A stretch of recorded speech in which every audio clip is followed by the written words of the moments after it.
O ano novo herdou muitas incertezas de 2020 e acrescentou gravidade, risco fiscal, crise política, colapso na rede de saúde. Para comentar esse cenário doméstico, detalhar a estratégia e a visão para 2021, o programa Cabeça de Gestor recebe Luiz Fabiano Godoy, que é sócio e diretor de investimentos da Kairos Capital.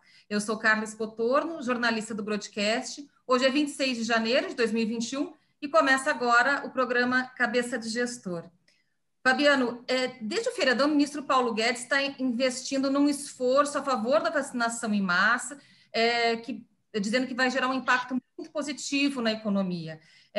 E hoje o presidente Jair Bolsonaro defendeu num evento público o teto de gastos, a própria vacinação e o cuidado aí com o risco fiscal e sanitário no país. Você acha que depois desse esforço do Guedes, das palavras do Bolsonaro, o risco medido pelo mercado fica menor? Bom dia, Carla. Um prazer estar aqui com você. Olha, endereçando objetivamente a tua questão, é sempre muito importante quando tanto o ministro da Economia quanto o presidente falam favoravelmente com respeito à manutenção das despesas dentro do regime do teto de gastos, né? Isso, obviamente, é uma mensagem forte, ainda que tenha sido num evento específico, hoje pela manhã. É muito importante quando o presidente diz que quer manter um compromisso com o teto de gastos, que está preocupado, né, em seguir com o Congresso a agenda das privatizações, a agenda de reformas. Então, sim, foi uma mensagem muito boa, e do ministro também, falando da vacinação em massa. Isso até sensibilizou o mercado hoje, né? Nessa terça-feira, nessa manhã de terça-feira, em alguma medida, isso impactou positivamente no mercado, né? Certamente. Acho que a gente teve hoje duas notícias importantes que ajudaram, né? Uma ata que foi divulgada, né, da última reunião do Copom, do Banco Central, que foi uma ata que veio num tom um pouco mais rock do que o mercado esperava, indicando que talvez o início da trajetória de alta, né, do ciclo de alta de taxa de juros no Brasil, seja um pouco antes do que o mercado esperava. Havia uma percepção de que podia ser só para o segundo semestre. Com a ata de hoje, é muito razoável imaginar que na cabeça do Banco Central esse início do ciclo seja antes, né, ainda nesse primeiro semestre do ano. Não sei se necessariamente na reunião de março, mas ainda antes do segundo semestre. E, adicionalmente, essas frases, né, essas colocações do ministro Guedes e do presidente Bolsonaro ajudaram. Então, a junção desses fatores levou a essa percepção melhor. Por isso que a gente vê agora a curva de juros longa fechando taxas, a gente vê o câmbio se apreciando, a bolsa subindo, enfim, foi uma junção de fatores importante para ajudar o mercado aí nesse começo de dia. Sim, aqui a gente está falando de duas coisas, né? Do controle desse risco sanitário via vacinação em massa e do risco fiscal. Quero ficar no primeiro capítulo, que é entender se realmente tem um impacto positivo, de certa forma, uma mudança no ímpeto do Poder Executivo, né, do governo federal, em favor da vacinação. Se a gente for voltar 2 meses atrás, claro que em 2 meses muita coisa aconteceu, mas se a gente for voltar 2, 3 meses atrás, a gente não via nos discursos das autoridades do Poder Executivo, por exemplo, do ministro da Economia, do presidente Jair Bolsonaro, esse esforço pela vacinação em massa. Isso tem um papel importante na redução de risco, esse discurso deles? Qual é a tua avaliação?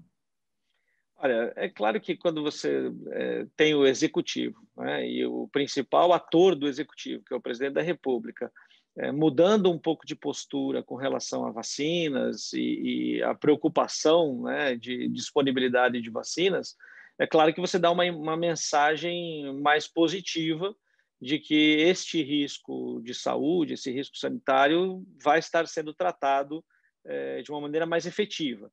Mas, de qualquer forma, eu diria o seguinte: essa questão está muito mais ligada à ativa de vacinas do que a discursos. Sempre melhor quando o discurso vai na direção correta.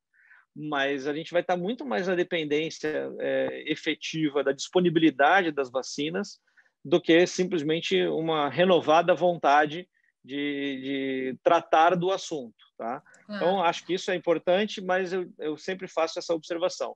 A disponibilidade é determinante. Sim, e a gente vê hoje pelo noticiário como é que está essa disponibilidade e a capacidade de produção mesmo, né? Hoje a AstraZeneca diz que não tem para o mercado privado, como foi pedido por esse consórcio de empresas brasileiras, como dispor de vacinas, né?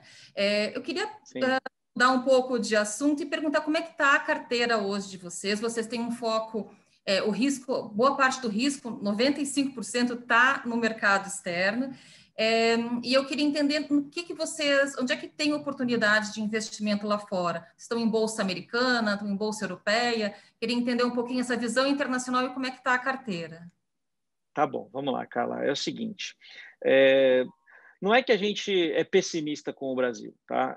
A gente até vê boas oportunidades, a gente vê preços até atrativos em alguns ativos brasileiros. Mas a gente entende que enquanto esse foco no fiscal está muito pesado e a gente não endereça o problema fiscal com a aprovação de um orçamento que respeite o teto de gastos e uma perspectiva de que a gente vai ter condições ao longo desse ano de avançar na agenda de reformas, a relação risco-retorno para a gente dos ativos de risco no Brasil, ela parece pior do que nos ativos internacionais. Essa é a razão por trás da gente estar com muito mais risco alocado fora do Brasil do que no Brasil. E aí lá fora, assim, o que a gente está tentando fazer é capturar uma tendência de recuperação da atividade econômica global, tá?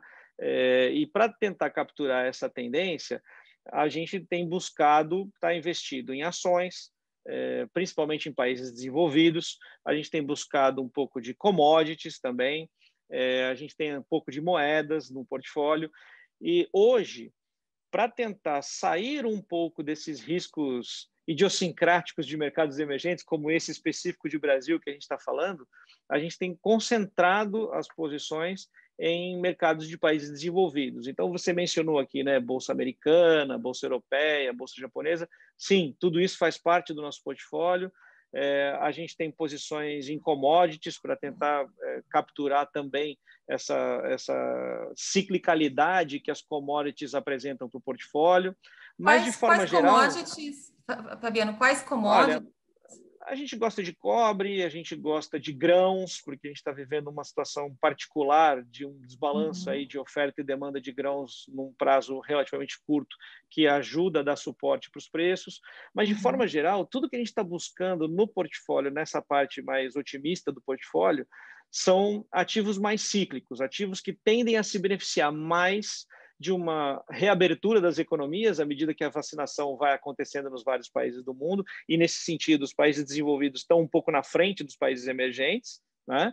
E também se beneficiam de uma retomada da economia que puxe esses ativos mais cíclicos, como ativos de commodities, como as bolsas e especialmente as ações de empresas e setores que tenham ficado mais para trás durante a pandemia, certo? Durante a pandemia a gente viu um privilégio aí para as ações de internet e tudo aquilo que fosse o chamado ficar em casa, né?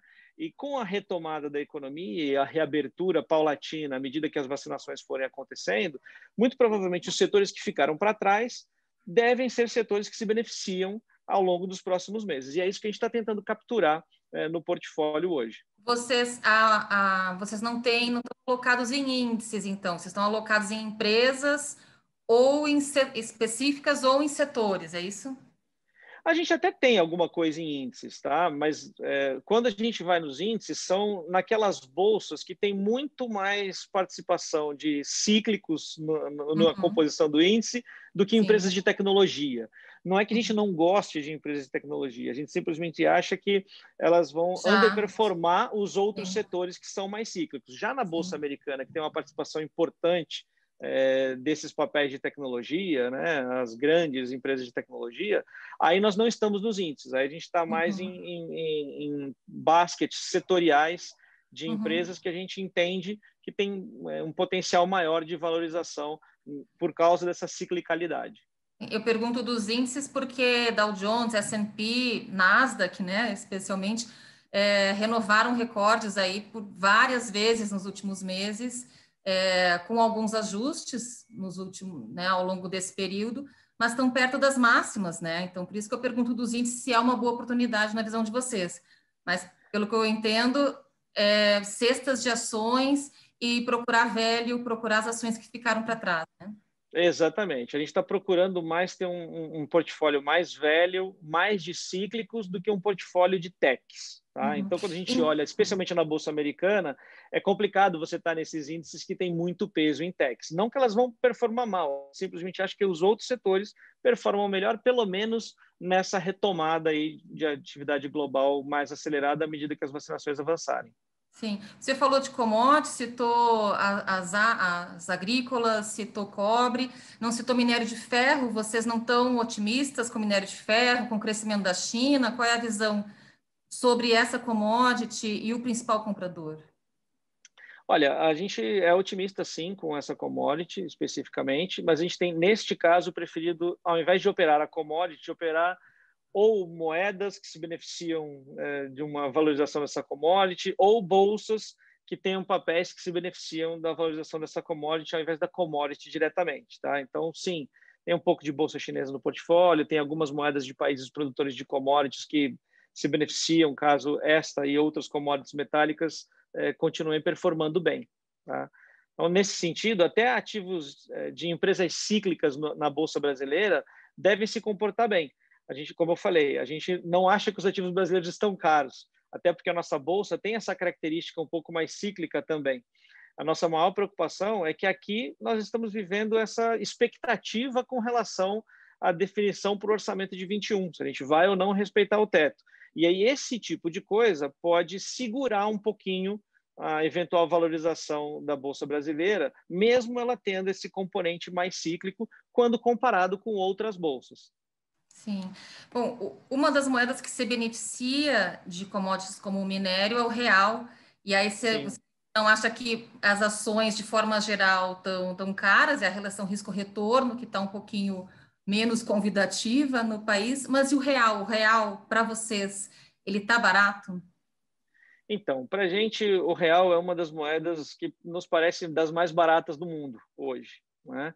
E como você mesmo mencionou, Carla, no início, que a gente está com a imensa maior parte do risco do portfólio alocado fora do Brasil, o que temos alocado em risco Brasil é no real, porque a gente entende que das classes de ativos brasileiras, a moeda é que nos parece mais fora de preço no momento, mesmo nesse ambiente de ainda incerteza com relação ao fiscal.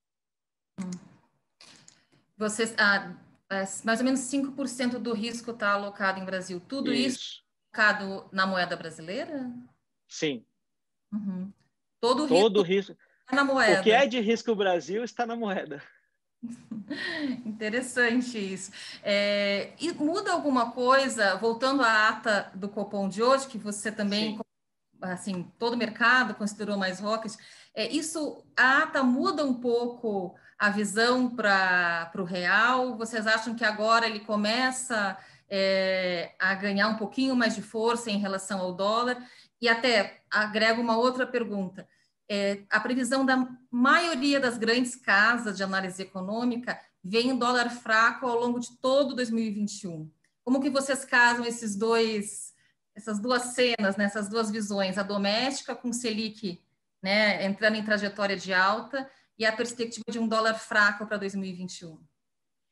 A gente também tem essa perspectiva de o dólar perdendo valor ao longo do tempo em relação às outras moedas, tá? Então, dentro desse ambiente de dólar um pouco mais fraco no mundo, claramente moedas de países emergentes que fizerem sua lição de casa tendem a se beneficiar, né? A gente está no processo de fazer a nossa lição de casa, vamos ver aí cenas dos próximos capítulos ao longo do mês de fevereiro na discussão do orçamento, tá? Mas não é só a questão fiscal que pesa no nosso real, como a gente estava discutindo, né? Acho que a questão do juro, o juro básico estar muito baixo no Brasil, quando comparado com os nossos pares emergentes, também pesa bastante no real. Porque mesmo antes do risco fiscal, se a gente for lembrar, antes da pandemia, o real também já não estava performando bem quando comparado com outras moedas de países emergentes. E um pedaço disso é porque realmente a gente estava com um juro bastante mais baixo. Então, se a gente for comparar com países como México, Rússia, África do Sul, só para a gente pegar alguns pares nossos, nós temos hoje uma taxa básica de juros que é aproximadamente metade da taxa básica de juros desses países.